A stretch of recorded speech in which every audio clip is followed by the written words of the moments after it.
ਵਾਹਿਗੁਰੂ ਜੀ ਹਉ ਢਾਡੀ ਵੇਕਾਰ, ਹਉ ਢਾਡੀ ਵੇਕਾਰ ਕਰ ਲਾਇਆ। ਰਾਤ ਦਿਹੈ ਕਹਿ ਬਾਰ ਧੁਰੋਂ ਫੁਰਮਾਇਆ। ਢਾਡੀ ਸੱਚੇ ਮਹਿਲ ਖਸਮ ਬੁਲਾਇਆ। ਸੱਚੀ ਸਿਫਤ ਸਲਾਹ ਕੱਪੜਾ ਪਾਇਆ। ਸੱਚਾ ਅੰਮ੍ਰਿਤ ਨਾਮ ਭੋਜਨ ਪਾਇਆ। ਗੁਰਮਤੀ ਖਾਧਾ ਰੱਜ ਤਿਨ ਸੁਖ ਪਾਇਆ। ਢਾਡੀ ਕਰੇ ਪਸਾਓ ਸ਼ਬਦ ਵਜਾਇਆ। ਨਾਨਕ ਸੱਚ ਸਾਲਾ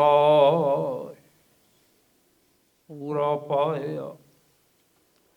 ਸੱਚੀ ਸਿਫਤ ਸਲਾਹ ਕੱਪੜਾ ਪਾਇਆ। ਸੱਚਾ ਅੰਮ੍ਰਿਤ ਨਾਮ ਭੋਜਨ ਆਇਆ। ਗੁਰਮਤੀ ਖਾਧਾ ਰੱਜ ਤਿਨ ਸੁਖ ਪਾਇਆ। ਨਾਨਕ ਸੱਚ ਸਲਾਹ ਪੂਰਾ ਪਾਇਆ। ਸਾਹਿਬ ਜੀ ਦੇ ਸੱਚੇ ਪਾਤਸ਼ਾਹ ਦੇ ਪਾਵਨ ਚਰਨਾਂ ਵਿੱਚ ਜੁੜੇ ਹੋਏ ਮਾਣਯੋਗ ਸਤਸੰਗੀ ਜਨੋ, ਸਾਹਿਬ ਜੀ ਦਾ ਧੰਨ ਗੁਰੂ ਨਾਨਕ ਸਾਹਿਬ ਜੀ ਦਾ ਪਵਿੱਤਰ ਪ੍ਰਕਾਸ਼ ਪੁਰਬ ਬੜੇ ਉਤਸ਼ਾਹ ਦੇ ਨਾਲ ਇਸ ਇਲਾਕੇ ਦੀਆਂ ਸੰਗਤਾਂ ਮਿਲ ਕੇ ਆਪ ਮਨਾ ਰਹੇ ਹੋ। ਇਸ ਪਾਵਨ ਸਥਾਨ ਤੇ ਆਪ ਸੰਗਤਾਂ ਨੂੰ ਤੇ ਸਾਰੇ ਜ਼ਿੰਮੇਵਾਰ ਸੱਜਣਾਂ ਨੂੰ ਮੈਂ ਮੁਬਾਰਕਾਂ ਦਿੰਦਾ, ਵਧਾਈਆਂ ਦਿੰਦਾ। ਮੇਰੀ ਖੁਸ਼ਕਿਸਮਤੀ ਹੈ ਕਿ ਇਸ ਸੁਭਾਗੇ ਸਮੇਂ ਤੇ ਜਿੱਥੇ ਪੰਥ ਦੇ ਨਾਮਵਰ ਸਾਡੇ ਰਾਗੀ ਸਿੰਘ, ਰਾਗੀ ਜਥੇ ਭਾਈ ਸਾਹਿਬ ਭਾਈ ਹਰਜਿੰਦਰ ਸਿੰਘ ਜੀ ਸ਼੍ਰੀਨਗਰ ਵਾਲੇ ਪਹੁੰਚ ਰਹੇ ਨੇ। ਉੱਥੇ ਹੁਣੇ ਨਿਹਾਲ ਕਰ ਰਹੇ ਸਨ ਸੁੰਦਰ ਗਾਇਕੀ ਦੇ ਨਾਲ, ਸੁੰਦਰ ਅੰਦਾਜ਼ ਦੇ ਵਿੱਚ ਭਾਈ ਸਾਹਿਬ ਭਾਈ ਸਰਬਜੀਤ ਸਿੰਘ ਜੀ ਰੰਗੀਲਾ ਜੀ। ਔਰ ਮੇਰੀ ਖੁਸ਼ਕਿਸਮਤੀ ਹੈ, ਜਿਵੇਂ ਮੈਂ ਬੇਨਤੀ ਕਰ ਰਿਹਾ ਸਾਂ, ਇਹਨਾਂ ਦੇ ਦਰਮਿਆਨ ਬੈਠ ਕੇ ਆਪ ਸੰਗਤਾਂ ਦੇ ਨਾਲ ਕੁਝ ਸਮਾਂ ਗੁਰਮਤਿ ਵਿਚਾਰਾਂ ਦੀ ਸਾਂਝ ਪਾਉਣ ਦਾ ਮੈਨੂੰ ਇਤਫਾਕ ਪ੍ਰਾਪਤ ਹੋਇਆ। ਅਸੀਂ ਹਰ ਰੋਜ਼ ਜਦੋਂ ਵੀ ਦਰਬਾਰ ਵਿੱਚ ਜੁੜਦੇ ਹਾਂ, ਸਦਾ ਗੁਰੂ ਨਾਨਕ ਸਾਹਿਬ ਸੱਚੇ ਪਾਤਸ਼ਾਹ ਜੀ ਦੀ ਗੱਲ ਹੀ ਕਰਦੇ ਹਾਂ। ਇਸ ਕਰਕੇ ਦਰਬਾਰ ਗੁਰੂ ਨਾਨਕ ਦਾ ਹੈ, ਘਰ ਉਹਨਾਂ ਦਾ ਹੈ, ਹਰ ਗੱਲ ਉਹਨਾਂ ਦੀ ਹੀ ਹੋਣੀ ਚਾਹੀਦੀ ਹੈ। ਤੇ ਮੈਂ ਇਉਂ ਵੀ ਪ੍ਰਤੀਤ ਕਰਦਾ ਕਿ ਆਪ ਸੰਗਤਾਂ ਜਿਹੜੀਆਂ ਲਗਾਤਾਰ ਸੁਣਨ ਵਾਲੀਆਂ ਹੋ,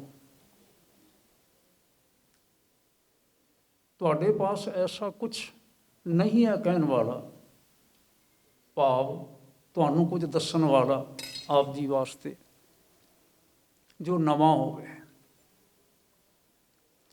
ਗੱਲ ਇਤਨੀ ਕੋਈ ਹੈ ਸਿਰਫ, ਜਿਵੇਂ ਕਿਸੇ ਸੱਜਣ ਨੇ ਕਦੀ ਆਖਿਆ ਸੀ, ਹਰ ਬਾਤ ਨਈ ਨਹੀਂ ਹੋਤੀ ਹੈ ਹਾਲੀ, ਨਈ ਬਣਾ ਦੇਤਾ ਹੈ ਅੰਦਾਜ਼ੇ ਬਿਆਂ ਉਸਕੋ। ਬਸ ਇਤਨੀ ਕੋਈ ਗੱਲ ਹੀ ਹੈ, ਹੋਰ ਕੁਛ ਨਹੀਂ ਹੈ।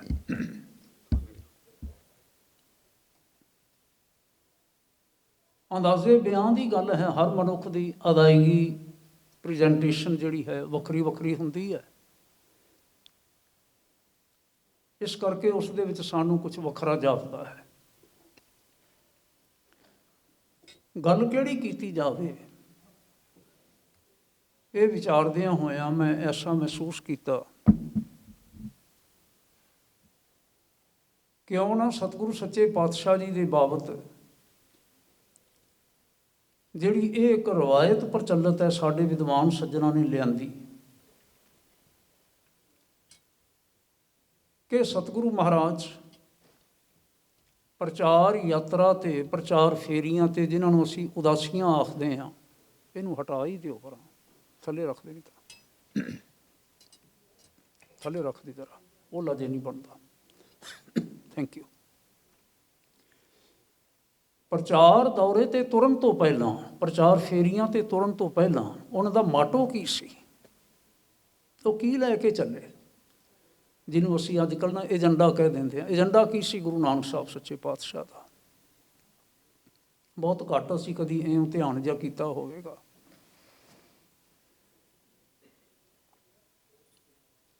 ਤੁਸਾਂ ਨੇ ਕਦੀ ਸੁਣਿਆ ਕਿ ਉਹਨਾਂ ਦਾ ਏਜੰਡਾ ਕੀ ਸੀ? ਕਿਸੇ ਜਨਮ ਸਾਖੀ ਵਿੱਚ ਇਉਂ ਹਵਾਲਾ ਆਇਆ? ਹਾਂ, ਹਵਾਲਾ ਆਇਆ ਜ਼ਰੂਰ ਹੈ, ਲੇਕਿਨ ਗੁਰੂ ਸਾਹਿਬ ਨੇ ਸਪਸ਼ਟ ਜਿਹੇ ਸ਼ਬਦਾਂ ਵਿੱਚ ਕਿਤੇ ਡਿਸਕਲੋਜ਼ ਕੀਤਾ ਨਹੀਂ, ਆਪ ਪ੍ਰਗਟ ਨਹੀਂ ਕੀਤਾ, ਇਸ ਲਈ ਕਿਸੇ ਨੂੰ ਵੀ ਪਤਾ ਨਹੀਂ ਹੈ। ਸਾਰੇ ਅੰਦਾਜ਼ੇ ਨੇ। ਜਿੰਨੇ ਵੀ ਸਾਖੀਕਾਰ ਨੇ, ਜਨਮ ਸਾਖੀਆਂ ਲਿਖਣ ਵਾਲੇ, ਭਾਵ ਗੁਰੂ ਸਾਹਿਬ ਦਾ ਇਤਿਹਾਸ ਲਿਖਣ ਵਾਲੇ, ਕਰਤਾਰ ਨੇ ਜਿੰਨੀ ਜਿੰਨੀ ਕਿਸੇ ਨੂੰ ਸੁਰਤੀ ਦਿੱਤੀ ਹੈ, ਬਿਰਤੀ ਦਿੱਤੀ ਹੈ, ਬਖਸ਼ਿਸ਼ ਹੋਈ ਹੈ, ਉਸ ਦੇ ਅੰਦਾਜ਼ਨ, ਉਸ ਦੇ ਆਧਾਰਿਤ ਉਹਨਾਂ ਨੇ ਅੰਦਾਜ਼ੇ ਕੀਤੇ ਆਪਣੇ।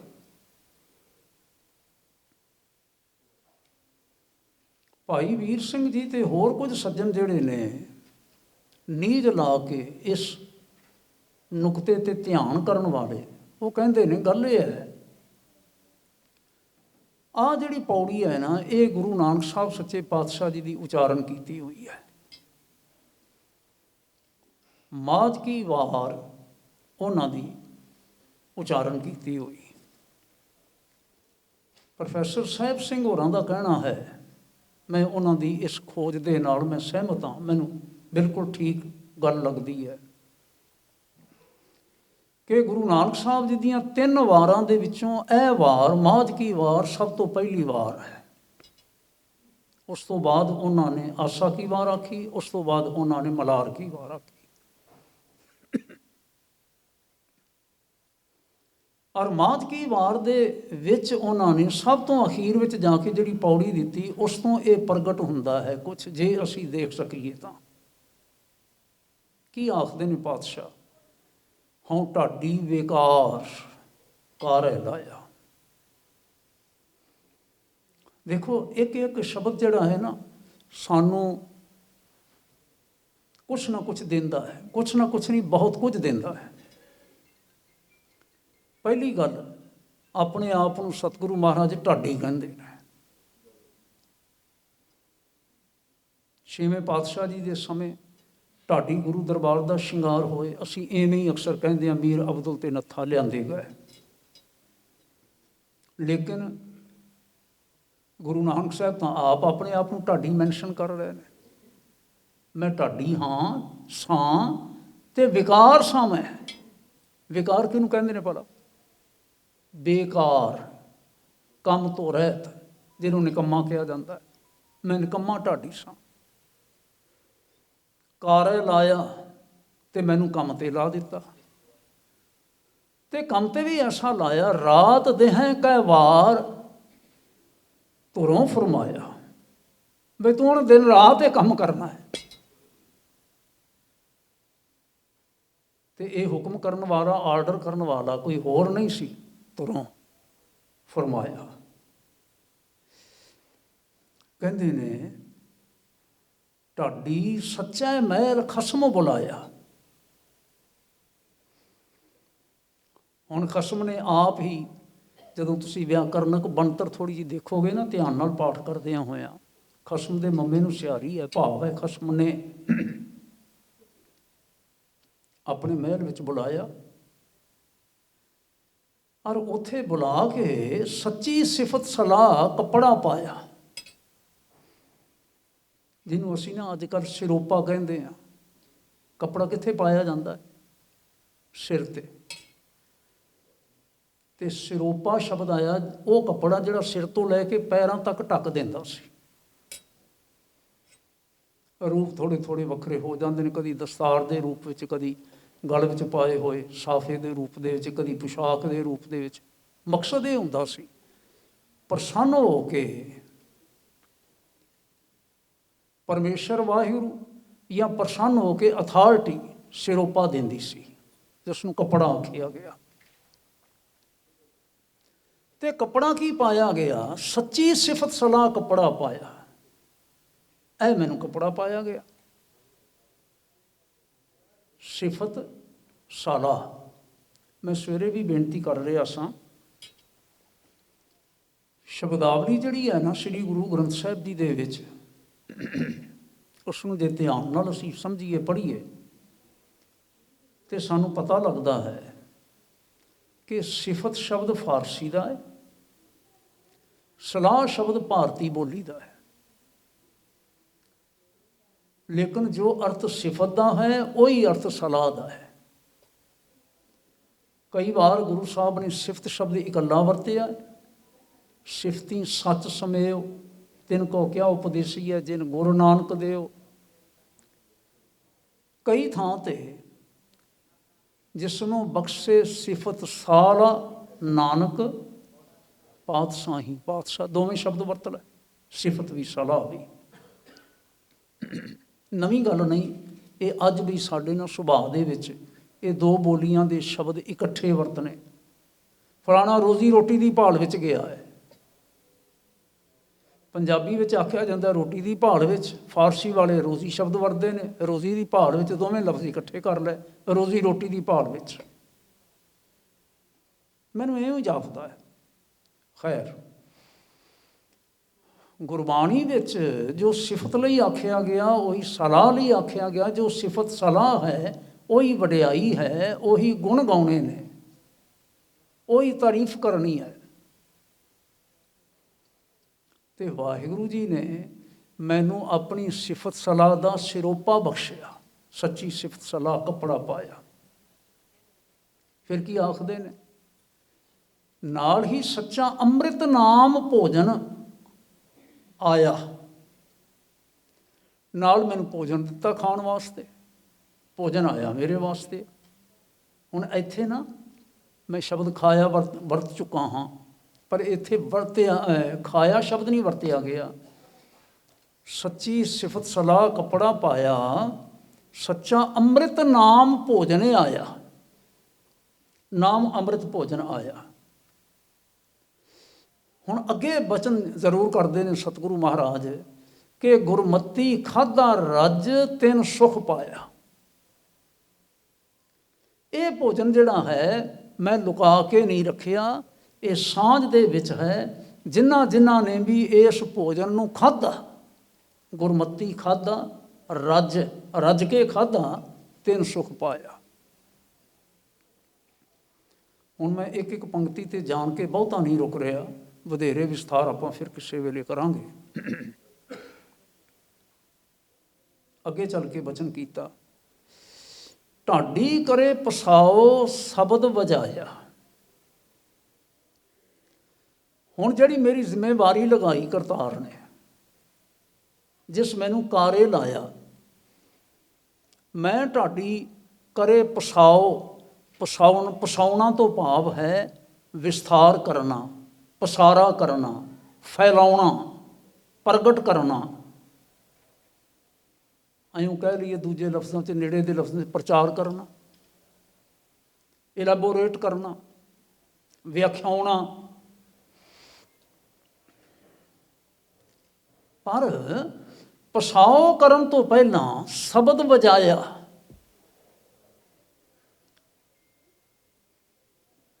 ਬਿਨਾਂ ਸ਼ੱਕ ਨਾ ਹੁਣ ਮੈਂ ਐਸਾ ਪ੍ਰਤੀਤ ਕਰਦਾ ਕਿ ਇਹ ਸ਼ਬਦ ਨਾ ਮਿਸਟਕ ਹੈ, ਭਾਵਪੂਰਤ ਹੈ। ਜਿਹੜੀ ਗੱਲ ਵੀ ਭਾਵਪੂਰਤ ਹੋਵੇ ਨਾ, ਉਸ ਦੇ ਬਾਬਤ ਵਧੇਰੇ ਚਾਂਸ ਹੁੰਦੇ ਨੇ ਆਪਣੇ ਆਪਣੇ ਵਿਚਾਰ ਹੋਣੇ। ਇੱਕੋ ਹੀ ਨੁਕਤੇ ਨੂੰ ਜੋ ਭਾਵਪੂਰਤ ਹੈ, ਤੁਸੀਂ ਉਸ ਨੂੰ ਕਿਸੇ ਹੋਰ ਰੂਪ 'ਚ ਸਮਝ ਸਕਦੇ ਹੋ, ਮੈਂ ਉਸ ਨੂੰ ਕਿਸੇ ਹੋਰ ਰੂਪ 'ਚ ਸਮਝ ਸਕਦਾ। ਕੁਛ ਨਵੀਂ ਗੱਲ ਨਹੀਂ ਹੈ। ਤਾਂ ਮੈਨੂੰ ਇੱਥੋਂ ਇਉਂ ਜਾਪਦਾ ਹੈ, ਢਾਡੀ ਕਰੇ ਪਸਾਓ ਸ਼ਬਦ ਵਜਾਇਆ। ਸ਼ਬਦ ਨੂੰ ਵਜਾ ਕੇ ਢਾਡੀ ਪ੍ਰਚਾਰ ਕਰਦਾ ਹੈ। ਸਾਡੇ ਵਿੱਚ ਪਰੰਪਰਾ ਹੈ ਜ਼ੋਰਦਾਰ, ਜੋਸ਼ਨ ਜੀ ਮੇਰੇ ਵੀਰ ਬੈਠੇ, ਵਿਦਵਾਨ ਸੱਜਣ, ਆਪ ਸਾਰੇ ਹੋਰ ਬੈਠੇ ਹੋਏ ਹੋ। ਸਾਡੇ ਵਿੱਚ ਹੌਲੀ ਹੌਲੀ ਇਹ ਪਰੰਪਰਾ ਸਥਾਪਿਤ ਹੋ ਗਈ ਹੈ ਕਿ ਪਹਿਲਾਂ ਕੀਰਤਨ ਕੀਤਾ ਜਾਂਦਾ ਹੈ, ਬਾਅਦ ਵਿੱਚ ਵਿਚਾਰ ਕੀਤੀ ਜਾਂਦੀ ਹੈ। ਕੀ ਭੇਤ ਹੈ ਇਸ ਦਾ ਕਿ ਸ਼ਬਦ ਕੀਰਤਨ ਨਾਲ ਮਨ ਜੁੜਦਾ ਹੈ, ਮਨ ਇਕਾਗਰਤਾ ਵਿੱਚ ਆਉਂਦਾ ਹੈ, ਅਤੇ ਜੁੜਿਆ ਹੋਇਆ ਮਨ ਡੂੰਘਾਈ ਦੇ ਨਾਲ ਸ਼ਬਦ ਦੇ ਭੇਤਾਂ ਨੂੰ ਸਮਝਦਾ ਹੈ। ਮੈਂ ਤਾਂ ਐਸਾ ਪ੍ਰਤੀਤ ਕਰਦਾ। ਭਾਈ ਸਾਹਿਬ ਹੋਣੀ, ਰੰਗੀਲਾ ਜੀ ਹੋਣੀ, ਜਿਸ ਵੇਲੇ ਕੀਰਤਨ ਕਰ ਰਹੇ ਸਨ, ਬੜੇ ਵਜਦ ਵਿੱਚ ਆ ਕੇ, ਹਾਂਜੀ, ਸਤਿਗੁਰੂ ਇਹਨਾਂ ਨੂੰ ਚੜ੍ਹਦੀ ਕਲਾ ਬਖਸ਼ਣ। ਮੁੱਦਤਾਂ ਹੋ ਗਈਆਂ 45-50 ਸਾਲ ਤਕਰੀਬਨ ਹੋ ਗਏ ਇਹਨਾਂ ਨੂੰ ਸੁਣਦੇ ਆ, ਇਵੇਂ ਹੀ ਲਗਾਤਾਰ ਚੱਲਦੇ ਚਲੇ ਆ ਰਹੇ ਨੇ। ਪਾਤਸ਼ਾਹ ਬਲ ਬਖਸ਼ਣ। ਖੂਬ ਜ਼ੋਰ ਦੇ ਨਾਲ ਗਾਵੇ ਕੋ ਤਾਣ, ਤੇ ਆਪ ਸਾਰੀਆਂ ਸੰਗਤਾਂ ਆਨੰਦ ਮਾਣ ਰਹੇ ਸੋ। ਸਾਰੀਆਂ ਜੁੜੀਆਂ ਹੋਈਆਂ ਸਨ ਸੰਗਤਾਂ। ਹੁਣ ਜੁੜੇ ਹੋਏ ਮਨ ਦੇ ਨਾਲ, ਜੁੜੀਆਂ ਹੋਈਆਂ ਬਿਰਤੀਆਂ ਦੇ ਨਾਲ ਸ਼ਬਦ ਨੂੰ ਸਮਝਣ ਦਾ ਯਤਨ ਕੀਤਾ ਜਾਵੇ, ਸ਼ਬਦ ਨੂੰ ਵਿਚਾਰਨ ਦਾ ਯਤਨ ਕੀਤਾ ਜਾਵੇ। ਇਹ ਪਰੰਪਰਾ ਕਿਸ ਨੇ ਸ਼ੁਰੂ ਕੀਤੀ ਹੈ? ਮੈਨੂੰ ਇਉਂ ਲੱਗਦਾ ਹੈ ਕਿ ਇਸ ਪੌੜੀ ਦਾ ਭਾਵ ਲੈ ਕੇ ਚੱਲਦਿਆਂ ਹੋਇਆਂ ਇਹ ਪਰੰਪਰਾ ਗੁਰੂ ਨਾਨਕ ਸਾਹਿਬ ਸੱਚੇ ਪਾਤਸ਼ਾਹ ਦੱਸ ਰਹੇ ਨੇ। ਔਰ ਉਹਨਾਂ ਦੇ ਜਿਸ ਵੇਲੇ ਅਸੀਂ ਜੀਵਨ ਸਾਖੀਆਂ ਪੜ੍ਹਦੇ ਹਾਂ, ਜਿਨ੍ਹਾਂ ਨੂੰ ਜਨਮ ਸਾਖੀਆਂ ਆਖਿਆ ਜਾਂਦਾ, ਇਤਿਹਾਸ ਪੜ੍ਹਦੇ ਹਾਂ, ਤਾਂ ਹਰ ਸਾਖੀ ਜਿਹੜੀ ਹੈ ਨਾ ਇਸੇ ਤਰ੍ਹਾਂ ਹੀ ਚੱਲਦੀ ਹੈ। ਜਿੱਥੇ ਵੀ ਸਤਿਗੁਰੂ ਜਾਂਦੇ ਨੇ, ਭਾਈ ਸਾਹਿਬ ਨਾਲ ਨੇ, ਮਰਦਾਨਾ ਜੀ ਹੋਣੀ, ਤੇ ਸਤਿਗੁਰੂ ਮਹਾਰਾਜ ਪਹਿਲਾਂ ਬੈਠ ਕੇ ਸ਼ਬਦ ਦਾ ਕੀਰਤਨ ਕਰਦੇ ਨੇ। ਸਤਿਗੁਰਾਂ ਦੀ, ਮਹਾਰਾਜ ਦੀ ਆਪਣੀ ਆਵਾਜ਼ ਇੰਨੀ ਰਸੀਲੀ ਸੀ, ਕਰਤਾਰ ਰੂਪ ਹੋ ਕੇ, ਰੱਬ ਰੂਪ ਹੋ ਕੇ ਉਹ ਸ਼ਬਦ ਪੜ੍ਹਿਆ ਕਰਦੇ ਸਨ। ਇਤਨੀ ਬੁਲੰਦ ਤੇ ਰਸੀਲੀ ਆਵਾਜ਼ ਸੀ, ਲੋਕ ਖਿੱਚੇ ਤੁਰੇ ਆਉਂਦੇ ਸਨ। ਇਹ ਠੀਕ ਹੈ ਕਿ ਪੰਜਾਬ ਵਾਲੇ ਜਾਂ ਭਾਰਤ ਵਾਲੇ ਸਤਿਗੁਰਾਂ ਦੀ ਜਿਹੜੀ ਉਸ ਵੇਲੇ ਦੀ ਬੋਲੀ ਸੀ, ਉਸ ਨੂੰ ਅੱਛੀ ਪ੍ਰਕਾਰ ਸਮਝਦੇ ਸਨ, ਸ਼ਬਦ ਨੂੰ ਸਮਝਦੇ ਸਨ। ਪਰ ਜਦੋਂ ਪਾਤਸ਼ਾਹ ਦੂਰ ਦੁਰਾਡੇ ਵੀ ਗਏ ਨੇ, ਈਰਾਨ ਵਾਲੇ ਪਾਸੇ, ਅਫਗਾਨਿਸਤਾਨ ਤੋਂ ਅੱਗੇ ਅਗਲੇ ਇਲਾਕਿਆਂ ਦੇ ਵਿੱਚ, ਜਿੱਥੇ ਆਮ ਤੌਰ 'ਤੇ ਪੰਜਾਬੀ ਬੋਲਣ ਵਾਲੇ ਜਾਂ ਸੁਣਨ ਵਾਲੇ, ਸਮਝਣ ਵਾਲੇ ਘੱਟ ਸਨ, ਉੱਥੇ ਵੀ ਸਤਿਗੁਰੂ ਸੱਚੇ ਪਾਤਸ਼ਾਹ ਜੀ ਨੇ ਸ਼ਬਦ ਦਾ ਕੀਰਤਨ ਕੀਤਾ ਸਭ ਤੋਂ ਪਹਿਲਾਂ। ਔਰ ਜਿਸ ਵੇਲੇ ਜੁੜ ਗਏ ਨੇ, ਜੁੜਿਆਂ ਹੋਇਆਂ ਦੇ ਵਿੱਚ ਫਿਰ ਸ਼ਬਦ ਦੀ ਵਿਚਾਰ ਕੀਤੀ ਹੈ। ਤੇ ਅਖੀਰ ਵਿੱਚ ਸਤਿਗੁਰਾਂ ਨੇ ਆਖਿਆ, ਨਾਨਕ ਸੱਚ ਸਲਾਹੇ ਪੂਰਾ ਪਾਇਆ। ਹੁਣ ਮੈਂ ਹੀ ਨਹੀਂ, ਗੱਲ ਮੇਰੇ ਤੱਕ ਹੀ ਸੀਮਤ ਨਹੀਂ, ਮੇਰੇ ਨਾਲ ਹੀ ਨਹੀਂ ਮੁੱਕ ਜਾਂਦੀ। ਆਉਣ ਵਾਲੇ ਸਮੇਂ ਵਿੱਚ ਵੀ ਜਿਹੜਾ ਵੀ ਕੋਈ ਢਾਡੀ ਬਣ ਕੇ, ਪਰਮੇਸ਼ਰ ਦਾ ਢਾਡੀ ਬਣ ਕੇ, ਉਸ ਦੇ ਭੈ ਭਾਵਨੀ ਵਿੱਚ ਰਹਿ ਕੇ ਉਸ ਦੀ ਸਿਫਤ ਕਰੇਗਾ, ਉਸ ਦੀ ਸਲਾਹ ਕਰੇਗਾ, ਉਸ ਦੀ ਵਡਿਆਈ ਕਰੇਗਾ, ਪੂਰਾ ਪਾਇਆ। ਪੂਰਾ ਹੈ ਪਰਮੇਸ਼ਰ ਕਰਤਾਰ ਵਾਹਿਗੁਰੂ ਆਪ।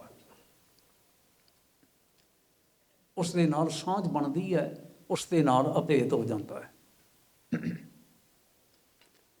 ਇੱਥੋਂ ਹੀ ਨਾ ਇੱਕ ਸਾਨੂੰ ਹੋਰ ਖਿਆਲ ਸਾਡੇ ਸਾਹਮਣੇ ਆਉਂਦਾ ਹੈ।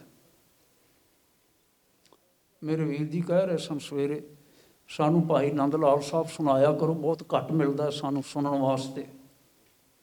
ਤਾਂ ਸੁਭਾਵਿਕ ਹੀ ਹੁੰਦਾ ਹੈ ਕਿ ਪ੍ਰੇਰਨਾ ਹੋਣ ਨਾਲ ਨਾ ਫਿਰ ਬਿਰਤੀ ਸੁਰਤੀ ਉੱਧਰ ਚਲੀ ਜਾਂਦੀ ਹੈ। ਅਤੇ ਧਿਆਨ ਕਰਿਓ ਜੇ ਭਾਈ ਸਾਹਿਬ ਨੰਦ ਲਾਲ ਜੀ ਕੀ ਆਖਦੇ ਨੇ। ਜੋਤੀ ਵਿਗਾਸ ਦੇ ਵਿੱਚ ਜਿਸ ਵੇਲੇ ਬਚਨ ਕਰਨ ਲੱਗਦੇ ਨੇ ਨਾ, ਗੁਰੂ ਨਾਨਕ ਆਮਦ ਨਾਰਾਇਣ ਸਰੂਪ ਹੁਮਾਨਾ ਨਿਰੰਜਨ ਨਿਰੰਕਾਰ ਰੂਪ, ਉਹ ਕਹਿੰਦੇ ਨੇ ਗੁਰੂ ਨਾਨਕ ਕੀ ਨੇ? ਆਮਦ, ਉਹਨਾਂ ਦਾ ਆਉਣਾ, ਨਾਰਾਇਣ ਸਰੂਪ, ਉਹ ਨਾਰਾਇਣ ਦਾ ਸਰੂਪ ਨੇ। ਹੁਮਾਨਾ, ਜਿਸ ਨੂੰ ਅਸੀਂ ਆਖਦੇ ਹਾਂ ਹੂ ਬਾਹੂ, ਬਸ ਹੋਈ, ਹੋਰ ਨਹੀਂ ਕੁਛ। ਹੂ ਬਾਹੂ ਹੁਮਾਨਾ, ਉਹੀ ਕੀ ਹੈ? ਨਿਰੰਜਨ ਨਿਰੰਕਾਰ ਰੂਪ, ਉਹ ਨਿਰੰਜਨ ਨਿਰੰਕਾਰ ਦਾ ਰੂਪ ਨੇ। ਇਹ ਗੱਲ ਕਹਿ ਕੇ ਨਾ ਫਿਰ ਮੈਨੂੰ ਇਉਂ ਲੱਗਦਾ ਹੈ ਕਿ ਫਿਰ ਇਸ ਭੇਤ ਨੂੰ ਨਾ ਪ੍ਰਗਟ ਕਰਨ ਦਾ ਯਤਨ ਕਰਦੇ ਨੇ ਭਾਈ ਸਾਹਿਬ ਨੰਦ ਲਾਲ ਜੀ ਹੋਣੀ, ਜਿਹੜਾ ਸਤਿਗੁਰਾਂ ਨੇ ਆਖਿਆ ਕਿ ਤੁਹਾਡੀ ਸੱਚਾ ਮਹਿਲ ਖਸਮ ਬੁਲਾਇਆ। ਮੈਂ ਵਾਰ-ਵਾਰ ਜਨਮ ਸਾਖੀਆਂ ਦਾ ਹਵਾਲਾ ਦੇ ਰਿਹਾ, ਕਹਿ ਰਿਹਾ ਮੈਂ। ਇੱਕ ਤਾਂ ਮੈਨੂੰ ਨਾ ਪਿਛਲੇ ਸਮੇਂ ਦੇ ਵਿੱਚ ਕਾਫੀ ਪਠਨ ਪਾਠਨ ਕਰਨਾ ਪਿਆ, ਜਿਸ ਵੇਲੇ ਮੈਂ ਸਤਿਗੁਰਾਂ ਦੀ ਟਰੈਵਲਸ ਦੇ ਬਾਬਤ ਨਾ ਆਪ ਲਿਖ ਰਿਹਾ ਸਾਂ। ਮੇਰੀ ਕੋਸ਼ਿਸ਼ ਸੀ ਮੈਂ ਆਪਣੇ, ਜਿਵੇਂ ਮਹਾਰਾਜ ਨੇ ਮੈਨੂੰ ਸੁਰਤੀ ਬਿਰਤੀ ਬਖਸ਼ੀ ਹੈ, ਉਸ ਰੰਗ ਦੇ ਵਿੱਚ ਮੈਂ ਕਹਾਂ। ਇੱਕ ਤਾਂ ਮੈਨੂੰ ਇਸ ਤਰ੍ਹਾਂ ਨਾ ਪਠਨ ਪਾਠਨ ਕਰਨ ਦਾ ਮੌਕਾ ਬਣਿਆ। ਦੂਸਰੀ ਗੱਲ ਇਹ ਹੈ ਕਿ ਸਾਡੇ ਪਾਸ ਹੋਰ ਸੋਰਸਿਸ ਵੀ ਕੋਈ ਨਹੀਂ ਹੈਗੇ ਜਿਹੜੇ ਪੁਰਾਤਨ ਆਖੇ ਜਾ ਸਕਦੇ ਨੇ। ਜਨਮ ਸਾਖੀਆਂ ਹੀ ਸੋਰਸਿਸ ਸਨ, ਸਾਧਨ ਸਨ, ਇਹ ਰਿਸੋਰਸਿਸ ਸਨ।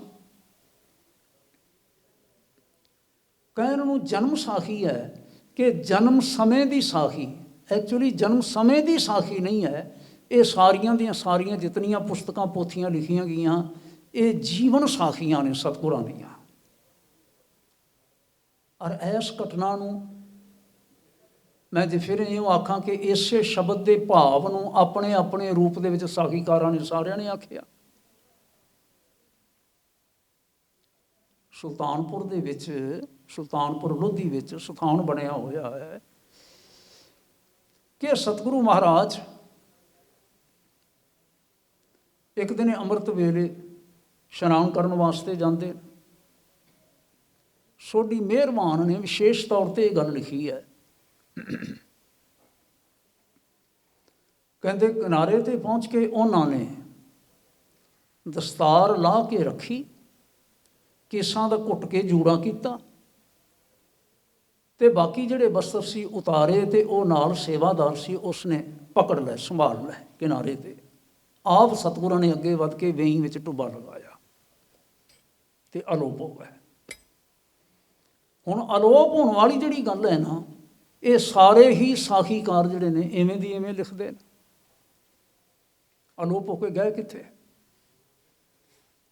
ਉਸ ਵੇਲੇ ਦੇ ਸਾਰੇ ਇਵੇਂ ਹੀ ਆਖਦੇ ਨੇ, ਨਾਨਕ ਨੂੰ ਪਰਮੇਸ਼ਰ ਦੀ ਦਰਗਾਹ ਲੈ ਗਏ। ਹੁਣ ਅਸੀਂ ਵਿਚਾਰਾਂ ਕਰਾਂਗੇ, ਅੱਜ ਦੇ ਆਲੋਚਕ ਜਿਹੜੇ ਨੇ ਵਿਚਾਰਾਂ ਕਰਦੇ ਨੇ, ਪਰਮੇਸ਼ਰ ਦੀ ਦਰਗਾਹ ਪਾਣੀ ਵਿੱਚ ਹੈ। ਪਰਮੇਸ਼ਰ ਦੇ ਦੂਤ ਵਰਨ ਕੋਈ ਆਖਦਾ ਹੈ, ਕੋਈ ਖਵਾਜਾ ਖਿਜ਼ਰ ਆਖਦਾ ਹੈ, ਕੋਈ ਕੁਛ ਆਖਦਾ ਹੈ। ਭਾਵ ਹੈ ਵਰਨ ਦੇਵਤਾ ਕੀ ਪਾਣੀ ਦੇ ਵਿੱਚ ਪਰਮੇਸ਼ਰ ਹੈ, ਪਰਮੇਸ਼ਰ ਹੋਰ ਕਿਤੇ ਨਹੀਂ ਹੈ। ਕਿੱਥੇ ਹੈ ਪਰਮੇਸ਼ਰ? ਫਿਰ ਜਿਹੜੇ ਆਲੋਚਕ ਨੇ, ਵਿਚਾਰਵਾਨ ਨੇ, ਉਹ ਕਹਿੰਦੇ ਨੇ ਨਹੀਂ, ਗੱਲ ਕੁਛ ਹੋਰ ਹੈ ਕਿ ਸਤਿਗੁਰੂ ਮਹਾਰਾਜ ਟੁੱਬੀ ਲਗਾ ਕੇ ਨਾ ਵੇਈ ਪਾਰ ਕਰਕੇ ਤੇ ਅਗਲੇ ਪਾਸੇ ਦੂਸਰੇ ਕਿਨਾਰੇ ਤੇ ਚਲੇ ਗਏ। ਉੱਥੇ ਸੰਘਣਾ ਜੰਗਲ ਸੀ, ਉੱਥੇ ਸਤਿਗੁਰੂ ਮਹਾਰਾਜ ਟਿਕ ਕੇ ਬੈਠ ਗਏ ਤੇ ਆਪਣੇ ਆਉਣ ਵਾਲਾ ਜਿਹੜਾ ਪ੍ਰੋਗਰਾਮ ਸੀ ਸਾਰੇ ਨੂੰ, ਉਸ ਪ੍ਰੋਗਰਾਮ ਨੂੰ ਆਪਣੇ ਧਿਆਨ ਵਿੱਚ ਲਿਆਂਦਾ ਕਿ ਕੀ ਕਰਨਾ ਹੈ, ਕਿਵੇਂ ਕਰਨਾ ਹੈ, ਕਿਵੇਂ ਚੱਲਣਾ ਹੈ, ਇਤਿਹਾਦ।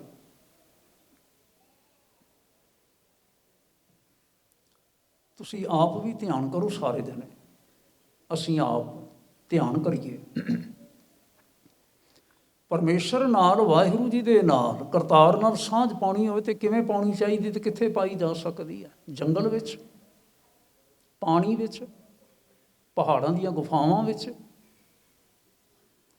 ਕਿ ਇਹਨਾਂ ਸਾਰੀਆਂ ਥਾਵਾਂ ਦਾ ਕੋਈ ਮਹੱਤਵ ਹੀ ਕੋਈ ਨਹੀਂ ਹੈ।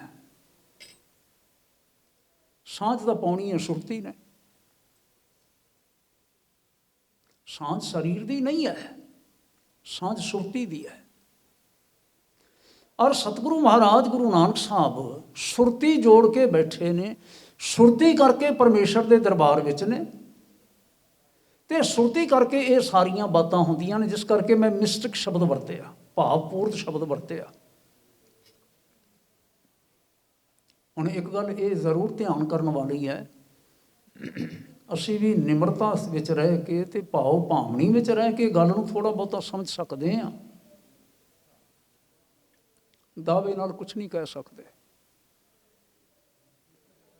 ਸਤਿਗੁਰੂ ਮਹਾਰਾਜ ਜਿੱਥੇ ਗਏ ਨੇ, ਉਹਨਾਂ ਦੇ ਨਾਲ ਸੈਕੰਡ ਪਰਸਨ ਹੋਰ ਕੌਣ ਸੀ?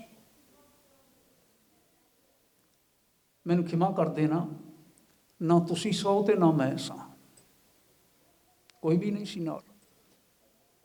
ਇਹ ਸਾਖੀਕਾਰ ਵੀ ਨਾਲ ਨਹੀਂ ਸਨ ਹੈਗੇ। ਲੱਭ ਰਹੇ ਨੇ ਸਾਰੇ ਕਿ ਸਤਿਗੁਰੂ ਮਹਾਰਾਜ ਜਿਹੜੀ ਇਹ ਸਾਰੀ ਗੱਲਬਾਤ ਕਰਦੇ ਪਏ ਨੇ, ਸੱਚੀ ਸਿਫਤ ਸਲਾਹ ਕੱਪੜਾ ਪਾਇਆ, ਸੱਚਾ ਭੋਜਨ ਨਾਮ ਅੰਮ੍ਰਿਤ, ਸੱਚਾ ਅੰਮ੍ਰਿਤ ਨਾਮ ਭੋਜਨ ਆਇਆ, ਇਹ ਕੀ ਭੇਤ ਹੈ ਸਾਰਾ। ਮੈਂ ਇਹਨਾਂ ਸਾਰੀਆਂ ਵਿਚਾਰਾਂ ਕਰਕੇ ਤੇ ਇਸ ਨਿਰਣੇ ਤੇ ਪਹੁੰਚਿਆ, ਇਹ ਸਭ ਸੁਰਤੀ ਦਾ ਖੇਲ ਹੈ। ਸੁਰਤੀ ਕਰਕੇ ਪਰਮੇਸ਼ਰ ਨਾਲ ਅਭੇਦ ਹੋਏ ਨੇ, ਉੱਥੋਂ ਦੀਆਂ ਸਾਰੀਆਂ ਬਾਤਾਂ ਨੇ ਇਹ। ਮੈਂ ਕਿਤੇ ਤੁਹਾਡੇ ਕਿਸੇ ਦੇ ਖਿਆਲ ਵਿੱਚ ਕੁਝ ਹੋਰ ਆਵੇ, ਮੈਂ ਹੱਥ ਜੋੜ ਕੇ ਆਖਦਾ, ਤੁਸੀਂ ਗੁਰਸਿੱਖ ਮਾਤਾਵਾਂ ਭੈਣਾਂ ਬੈਠੀਆਂ ਹੋ, ਵਿਚਾਰਵਾਨ ਸਾਰੇ ਬੈਠੇ ਹੋ, ਮੇਰੇ ਨਾਲ ਸਾਂਝ ਪਾਇਓ ਜੇ,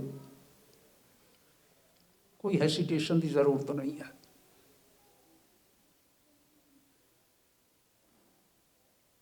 ਕੁਝ ਆਖਦੇ ਨੇ ਸਾਖੀਕਾਰ, ਇਹ ਅੰਮ੍ਰਿਤ ਦਾ ਪਿਆਲਾ ਹੈ, ਨਾਨਕ ਤੋਂ ਪੀਓ। ਨਾਨਕ ਨੇ ਤਸਲੀਮ ਕੀਤਾ, ਪੀਤਾ। ਫਿਰ ਆਖਿਆ ਇਹ ਕੈਸਾ ਹੈ, ਆਖ ਮੇਰੇ ਨਾਮ ਕੀ ਸਿਫਤ ਕੈਸੀ ਹੈ। ਉੱਥੇ ਸਤਿਗੁਰੂ ਮਹਾਰਾਜ ਫਿਰ ਨਾਮ ਦੀ ਸਿਫਤ ਆਖਦੇ ਨੇ। ਸਾਖੀਕਾਰਾਂ ਨੇ ਬਕਾਇਦਾ ਸ਼ਬਦ ਦਿੱਤੇ, ਕੋਟ ਕੋਟੀ ਮੇਰੀ ਆਰਜ਼ਾ ਪਵਨ ਪੀਣ ਪਿਆਓ, ਚੰਦ ਸੂਰਜ ਦੋਏ ਗੁਫੇ ਨਾ ਦੇਖਾਂ, ਸੁਪਨੇ ਸੌਣ ਨਾ ਥਾਂ ਭੀ, ਤੇਰੀ ਕੀਮਤ ਨਾ ਪਵੇ ਹੋਂ ਕੇਵੜੇ ਆਖਾਂ ਨਾ। ਸਾਚਾ ਨਿਰੰਕਾਰ ਨਿਜ ਥਾਏ, ਸੁਣ ਸੁਣੇ ਆਖਣੇ ਆਖਣਾ, ਜੇ ਭਾਵੈ ਕਰੇ ਤਮਾਏ।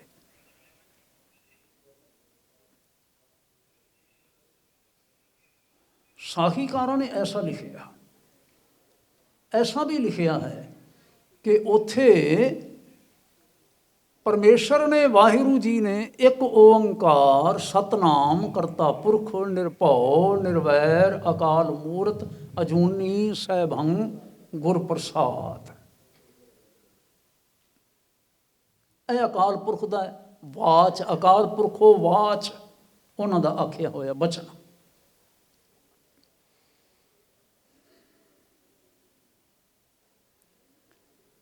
ਸਤਿਗੁਰੂ ਸੱਚੇ ਪਾਤਸ਼ਾਹ ਮਹਾਰਾਜ ਹੋਰ ਵਚਨ ਆਖਿਆ, ਹਉ ਪਾਰ ਬ੍ਰਹਮ ਪਰਮੇਸ਼ਰ, ਨਾਨਕ ਤੂੰ ਗੁਰ ਪਰਮੇਸ਼ਰ। ਤੇਰੇ ਤੇ ਮੇਰੇ ਵਿੱਚ ਕੋਈ ਅੰਤਰ ਨਹੀਂ, ਤੇਰੇ ਤੇ ਮੇਰੇ ਵਿੱਚ ਕੋਈ ਫਰਕ ਨਹੀਂ ਹੈ। ਫਰਕ ਹੈ ਤੇ ਸਿਰਫ ਵਜੂਦ ਦਾ ਫਰਕ ਹੈ। ਤੂੰ ਵਜੂਦ ਵਿੱਚ ਹੈ, ਨਾਨਕ ਹੈ, ਮੈਂ ਬਿਨਾਂ ਵਜੂਦ ਤੋਂ ਹਾਂ। ਮੈਂ ਪਾਰ ਬ੍ਰਹਮ ਹਾਂ, ਤੂੰ ਗੁਰ ਪਰਮੇਸ਼ਰ ਹੈ। ਲੇਕਿਨ ਤੂੰ ਜਾ ਤੇ ਇਹ ਕੰਮ ਕਰ, ਹੁਣ ਜਾ ਤੇ ਆਹ ਕੰਮ ਕਰ। ਇਸ ਦੀ ਵਿਆਖਿਆ ਮਾਨਯੋਗ ਭਾਈ ਸਾਹਿਬ ਨੰਦ ਲਾਲ ਜੀ ਹੋਰਾਂ ਨੇ ਬੜੀ ਕੀਤੀ। ਬਾਕੀ ਅਸੀਂ ਵਿਚਾਰ ਕਰਨ ਤੋਂ ਪਹਿਲਾਂ, ਜਿਵੇਂ ਕਿ ਉਹ ਲਿਖਦੇ ਨੇ, ਕਹਿੰਦੇ ਨੇ, ਹੱਕ ਆਰਾਸਤ ਖੁਦ ਤਖਤ ਗਾਹਸ਼ ਬੁਲੰਦ, ਜੇ ਹਰ ਫਰਖੀ ਸਾਖਤਸ਼ ਅਰਜ਼ਮੰਦ। ਹੱਕ ਆਰਾਸਤ ਖੁਦ ਤਖਤ ਗਾਹਸ਼ ਬੁਲੰਦ। ਹੱਕ ਨਾਮ ਹੈ ਪਰਮੇਸ਼ਰ ਦਾ, ਕਰਤਾਰ ਦਾ। ਕਰਤਾਰ ਨੇ ਆਪ ਬੁਲੰਦ, ਬੜਾ ਉੱਚਾ ਇੱਕ ਤਖਤ, ਸਾਖਤ, ਸਾਖਤ ਹੁੰਦਾ ਹੈ ਬਣਾਉਣਾ, ਤਖਤ ਬਣਾਇਆ। ਕਰਤਾਰ ਨੇ ਆਪ ਤਖਤ ਬਣਾਇਆ, ਔਰ ਐਡਾ ਉੱਚਾ ਤਖਤ ਬਣਾਇਆ, ਜੇ ਹਰ ਫਰਖੀ ਸਾਖਤਸ਼ ਅਰਜ਼ਮੰਦ। ਜਿਸ ਤਖਤ ਦੇ ਸਾਹਮਣੇ ਜਿਹੜਾ ਵੀ ਕੋਈ ਲੋੜਵੰਦ ਆਇਆ, ਉਹ ਵਰਸਾਇਆ ਗਿਆ। ਬਿਠਾ ਕੇ ਤੇ ਫਿਰ ਆਪ ਵਚਨ ਕੀਤਾ, ਹੱਕਸ਼ ਗੁਫਤ ਖੁਦ ਮੁਰਸ਼ਦੁਲ ਆਲਮੀ, ਨਜਾਤੁਲ ਵਰਾ ਰਹਿਮਤੁਲ ਮੁਜ਼ਨਬੀ। ਭਾਈ ਨੰਦ ਲਾਲ ਜੀ ਹੋਰਾਂ ਦੇ ਵਚਨ ਨੇ। ਮਾਨਯੋਗ ਜੀ ਕਹਿੰਦੇ ਨੇ ਕਿ ਹੱਕ ਨੇ, ਪਰਮੇਸ਼ਰ ਨੇ, ਕਰਤਾਰ ਨੇ, ਵਾਹਿਗੁਰੂ ਨੇ ਆਪ ਉਹਨਾਂ ਨੂੰ ਆਖਿਆ, ਹੱਕਸ਼ ਗੁਫਤ ਖੁਦ, ਇਹ ਖੁਦ ਆਖੇ। ਕੀ ਆਖੇ? ਮੁਰਸ਼ਦੁਲ ਆਲਮੀ, ਕੁੱਲ ਆਲਮ ਦਾ ਮੁਰਸ਼ਦ ਹੈ ਤੂੰ। ਜਿਵੇਂ ਦੁਨੀਆ ਨੂੰ ਸੰਬੋਧਨ ਕਰਦਿਆਂ ਹੋਇਆਂ ਡਿਕਲੇਅਰ ਕੀਤਾ ਜਾਂਦਾ ਹੈ, ਦੱਸਿਆ ਜਾਂਦਾ ਹੈ, ਇਹ ਸਾਰੇ ਜਗਤ ਦਾ ਗੁਰੂ ਹੈ, ਸਾਰੇ ਜਗਤ ਦਾ ਮੁਰਸ਼ਦ ਹੈ। ਅੱਜ ਜਦੋਂ ਅਸੀਂ ਨਾ ਹਵਾਲਾ ਦੇਣ ਲੱਗੇ ਜਗਤ ਗੁਰੂ ਆਖਦੇ ਹਾਂ। ਭਾਵੇਂ ਜਗਤ ਗੁਰੂ ਤਾਂ ਹੋਰ ਵੀ ਕਈਆਂ ਨੂੰ ਕਿਹਾ ਜਾਂਦਾ ਹੈ, ਠੀਕ ਹੈ, ਜਿਨ੍ਹਾਂ ਜਿਨ੍ਹਾਂ ਦਾ ਜਿੱਥੇ ਜਿੱਥੇ ਸੰਪਰਕ ਹੈ, ਪਿਆਰ ਹੈ, ਸਨਮਾਨ ਦਿੰਦੇ ਨੇ, ਐਸੇ ਲਫ਼ਜ਼ ਬੋਲਦੇ ਨੇ। ਪਰ ਸਾਡੇ ਇਹ ਕਹਿਣ ਦੇ ਪਿੱਛੇ ਬੜਾ ਲੰਬਾ ਇਤਿਹਾਸ ਹੈ, ਕਿਉਂਕਿ ਸਤਿਗੁਰੂ ਗੁਰੂ ਨਾਨਕ ਸਾਹਿਬ ਜੀ ਦੇ ਸਾਰੇ ਕਾਰਨਾਮੇ ਹੀ ਜਗਤ ਦੇ ਵਾਸਤੇ ਨੇ, ਕਿਸੇ ਇੱਕ ਖਿੱਤੇ ਵਾਸਤੇ ਜਾਂ ਕਿਸੇ ਇੱਕ ਫਿਰਕੇ ਦੇ ਵਾਸਤੇ ਨਹੀਂ ਹੈ ਵੀ ਉਹ ਕੇਵਲ ਪੰਜਾਬ ਵਾਸਤੇ ਹੈ, ਪੰਜਾਬੀਆਂ ਵਾਸਤੇ ਹੈ, ਸਿੱਖਾਂ ਦੇ ਵਾਸਤੇ ਹੈ। ਨਹੀਂ, ਇਹ ਨਹੀਂ ਗੱਲ ਹੈ, ਸਾਰੀ ਜਗਤ ਵਾਸਤੇ ਹੈ। ਹਕਸ਼ ਗੁਫਤ ਖੁਦ ਮੁਰਸ਼ਦੁਲ ਆਲਮੀ ਨਿਜਾਤੁਲ ਵਰਾ ਰਹਿਮਤੁਲ ਮੁਜ਼ਨਬੀ। ਜਿਹੜਾ ਵੀ ਸ਼ਰਨ ਵਿੱਚ ਆਇਆ ਨਾ, ਸਾਰਿਆਂ ਨੇ ਨਿਜਾਤ ਪ੍ਰਾਪਤ ਕੀਤੀ, ਮੁਕਤੀ ਪ੍ਰਾਪਤ ਕੀਤੀ। ਮੁਜ਼ਨਬੀ ਮੂਜ਼ੀ ਲੋਕ, ਕਾਇਰ ਲੋਕ, ਪਾਪੀ ਲੋਕ, ਗੁਨਾਹਗਾਰ ਲੋਕ ਜਿਤਨੇ ਵੀ ਆਏ ਗੁਰੂ ਨਾਨਕ ਸਾਹਿਬ ਸੱਚੇ ਪਾਤਸ਼ਾਹ ਦੀ ਸ਼ਰਨ ਦੇ ਵਿੱਚ, ਸਾਰਿਆਂ ਦਾ ਪਾਰ ਉਤਾਰਾ ਗੁਰੂ ਨਾਨਕ ਨੇ ਕਰ ਦਿੱਤਾ। ਬਹੁਤ ਕੁਛ ਆਖਿਆ। ਮੈਂ ਸੂਚਨਾ ਨੂੰ ਧਿਆਨ ਵਿੱਚ ਰੱਖਦਿਆਂ ਹੋਇਆਂ ਮੈਂ ਉਹਨਾਂ ਦਾ ਅਖੀਰਲਾ ਇੱਕ ਬਚਨ ਤੁਹਾਡੇ ਨਾਲ ਸਾਂਝਾ ਕਰਦੇ ਹਾਂ, ਬਾਕੀ ਵਿਚਾਰਾਂ ਆਪਾਂ ਫਿਰ ਕਰਾਂਗੇ। ਕਹਿੰਦੇ ਨੇ, ਹੱਕ 'ਚ ਖੁਦ ਵਾਸਫਸ਼ 'ਚ ਗੋਇਮ ਮਨ ਦਰ ਰਹ ਵਸਫਿਓ ਚੇ ਪੋਇਮ ਮਨ। ਕਹਿੰਦੇ ਨੇ ਖੁਦਾ ਖੁਦ, ਵਾਹਿਗੁਰੂ ਖੁਦ ਗੁਰੂ ਨਾਨਕ ਦੀ ਸਿਫਤ ਕਰ ਰਿਹਾ ਹੈ। ਹੱਕ 'ਚੋਂ ਖੁਦ ਵਾਸਫਸ਼, ਵਾਸਫ ਹੁੰਦਾ ਹੈ ਵਸਫ ਕਰਨ ਵਾਲਾ, ਵਡਿਆਈ ਕਰਨ ਵਾਲਾ, ਵਾਸਫਸ਼ ਉਸ ਦੀ ਵਡਿਆਈ ਕਰਨ ਵਾਲਾ, ਗੁਰੂ ਨਾਨਕ ਸਾਹਿਬ ਜੀ ਦੀ ਵਡਿਆਈ ਕਰਨ ਵਾਲਾ। ਕਹਿੰਦੇ ਨੇ ਹੁਣ ਚੇ ਗੋਇਮ ਮਨ, ਮੈਂ ਕੀ ਆਖਾਂ ਹੁਣ, ਦਰ ਰਾਹ ਵਸਫਿਓ ਚੇ ਪੋਇਮ ਮਨ। ਮੈਂ ਹੁਣ ਚਾਹਾਂ ਕਿ ਮੈਂ ਗੁਰੂ ਨਾਨਕ ਦੀ ਵਡਿਆਈ ਕਰਾਂ ਤੇ ਮੈਂ ਵਡਿਆਈ ਕਰਨ ਵਾਲੇ ਪਾਸੇ ਦੌੜਾਂਗਾ, ਤੁਰਾਂਗਾ। ਤੇ ਕੀ ਦੌੜਾਂਗਾ, ਕੀ ਤੁਰਾਂਗਾ? ਜਿਹਦੀ ਵਡਿਆਈ ਪਰਮੇਸ਼ਰ ਕਰ ਰਿਹਾ ਹੋਵੇ। ਨੰਦ ਲਾਲ ਉਹਦੀ ਵਡਿਆਈ ਕੀ ਕਰ ਲਏਗਾ?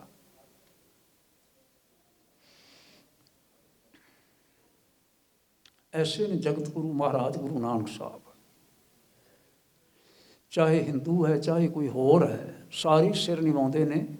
ਅੱਲਾ ਯਾਰ ਖਾਂ ਜੋਗੀ ਨੇ ਛੋਟੇ ਤੇ ਵੱਡੇ ਸਾਹਿਬਜ਼ਾਦਿਆਂ ਬਾਰੇ ਬਹੁਤ ਕੁਝ ਲਿਖਿਆ ਤੇ ਸਾਨੂੰ ਚੇਤਾ ਵੀ ਹੈਗਾ ਹੈ। ਗੁਰੂ ਨਾਨਕ ਸਾਹਿਬ ਜੀ ਦੇ ਬਾਬਤ ਵੀ ਉਸਨੇ ਨਾ ਇੱਕ ਬਚਨ ਆਖਿਆ ਇੱਕ ਥਾਂ ਤੇ। ਕਹਿੰਦੇ ਨੇ, यूं तो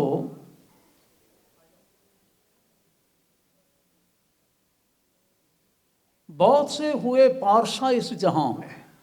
पारसा में ना पवित्र आत्मावां वाले, या जिन्होंने असीं महापुरुष कह लेंदे हैं, बहुत से हुए नबी वली औलिया इस जहां में। जिन्होंने किसी को नबी आख्या गया, किसी को वली आख्या गया, किसी को औलिया आख्या गया।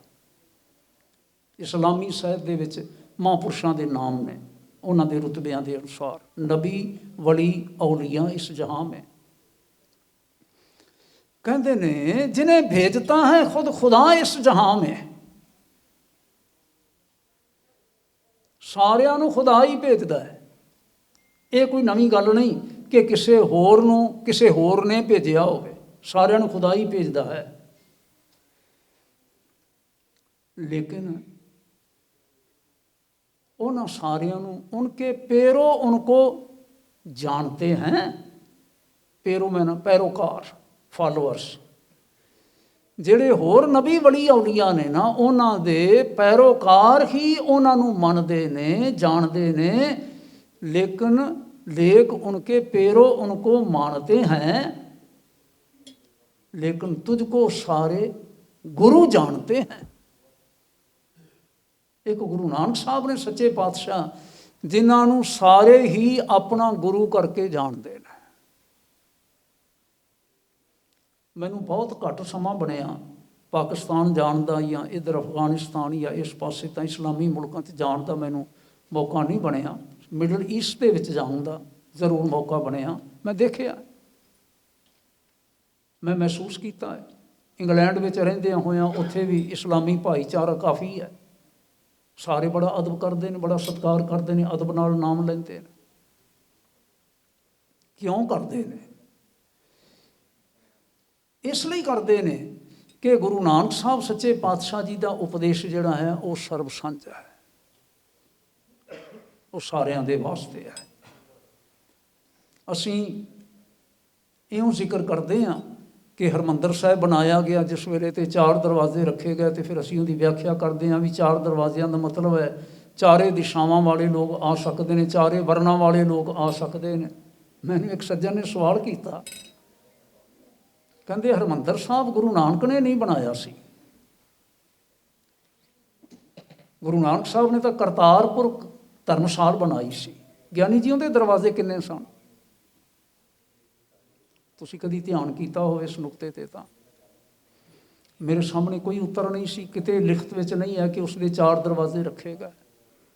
ਕਹਿੰਦੇ ਇਹ ਸਾਡੀ ਹੈ ਜਿਹੜੀ ਅਸੀਂ ਡੈਫੀਨੇਸ਼ਨ ਮੁਕਰਰ ਕਰਦੇ ਹਾਂ ਜਾਂ ਸਾਹਮਣੇ ਲਿਆਉਣੀ ਚਾਹੁੰਦੇ ਹਾਂ। ਅਸਲ ਵਿੱਚ ਗੁਰੂ ਨਾਨਕ ਦਾ ਉਪਦੇਸ਼ ਹੈ ਹੀ ਇਹ ਹੈ। ਜਿਵੇਂ ਪੰਚਮ ਪਾਤਸ਼ਾਹ ਕਹਿੰਦੇ ਨੇ, ਖੱਤਰੀ ਬ੍ਰਾਹਮਣ ਸੂਦ ਵੈਸ਼ ਉਪਦੇਸ਼ 4 ਵਰਨਾ ਕੋ ਸਾਂਝਾ, ਗੁਰਮੁਖ ਨਾਮ ਜਪੈ ਉਧਰੈ ਸੋ ਕਲਮ। ਇੱਕ ਗੋਰਾ ਕਹਿੰਦਾ ਮੈਂ ਤਾਂ ਚਾਰੇ ਵਰਨਾਂ ਵਿੱਚੋਂ ਕਿਸੇ ਵਰਨ ਵਿੱਚ ਵੀ ਨਹੀਂ, ਅਸੀਂ ਤਾਂ ਕਿਸੇ ਵਰਨ ਨੂੰ ਨਹੀਂ ਮੰਨਦੇ, ਤੇ ਅਸੀਂ ਕਿਹੜੇ ਖਾਨੇ 'ਚ ਪਈਏ ਹੁਣ? ਸਵਾਲ ਉਸਦਾ ਠੀਕ ਹੈ।